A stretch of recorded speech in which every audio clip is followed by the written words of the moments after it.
Rebecca by Daphne du Maurier. Chapter number 7. You are so very different.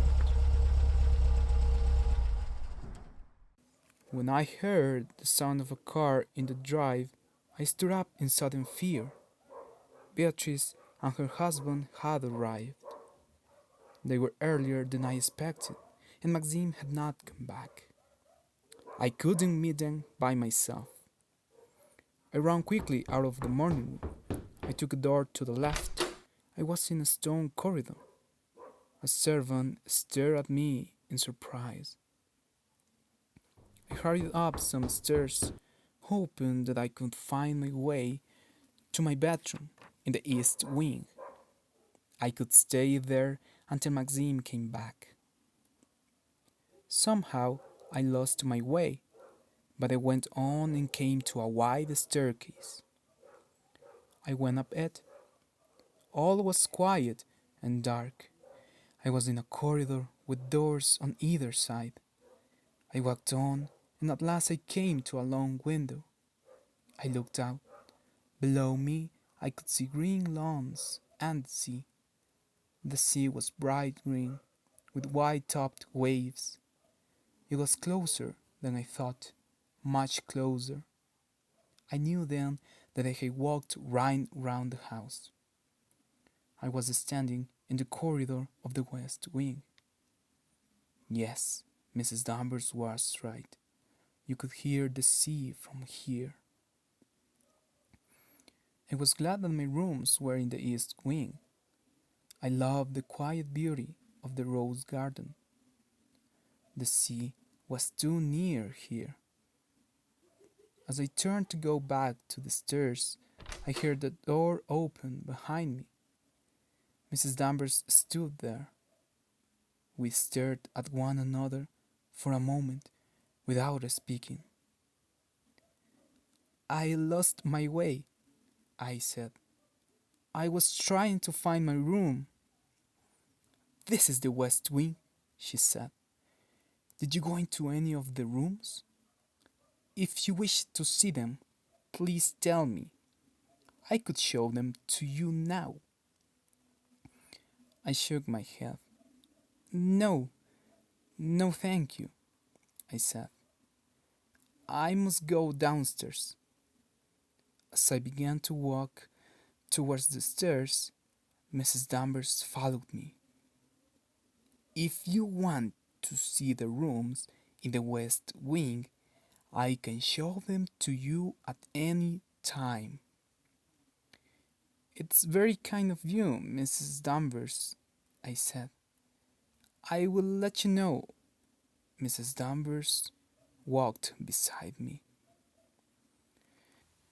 Major and Mrs. Lacey have been here some time, she said. Didn't you hear their car? Frith took them to the morning room. I think you know your way now, don't you? Yes, Mrs. Danvers, I said.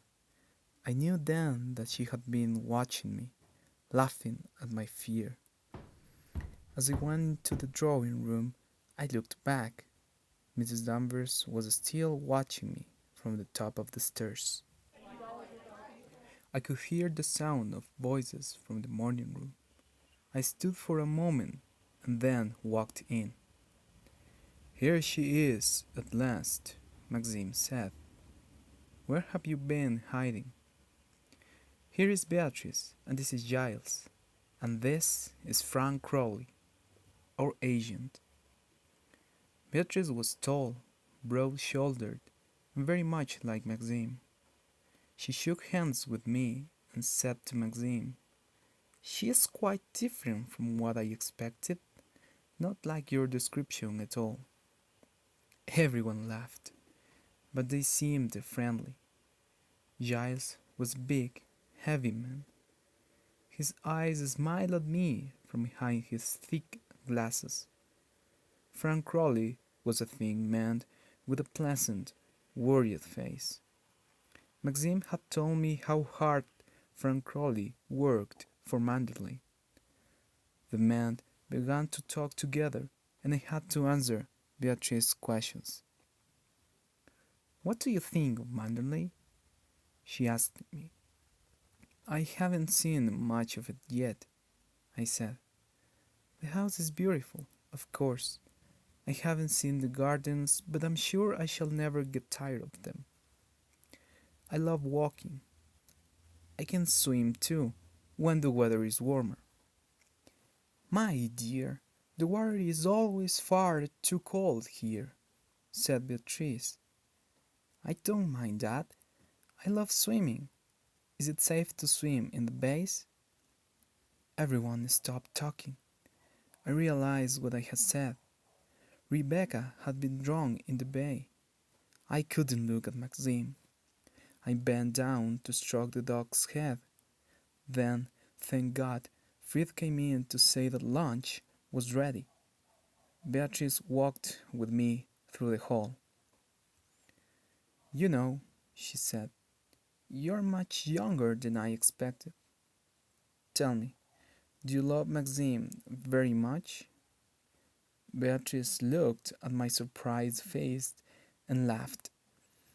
"Don't answer," she said. "I can see that you do. Maxime looks very well. We were all very worried about him last year. But of course, you know the whole story." But Beatrice was wrong. I didn't know what had happened down in the bay. Maxime had told me nothing. I had never asked him about Rebecca's death. Beatrice talked to Maxime all through lunch. Frank Crowley told me a lot about Manderley. I could see that he loved it as much as Maxime did. When lunch was over, I could see that Maxime was tired. I wished we hadn't had visitors so soon. I took Beatrice out on the terrace. She asked me how I had met Maxime. I told her about Mrs. Van Hooper and how surprised she had been. "It was rather a shock to us too," Beatrice said. "Maxime said in his letter that you were very young and pretty. We expected a very modern sort of girl." Beatrice laughed, and I laughed with her. "Poor Maxime.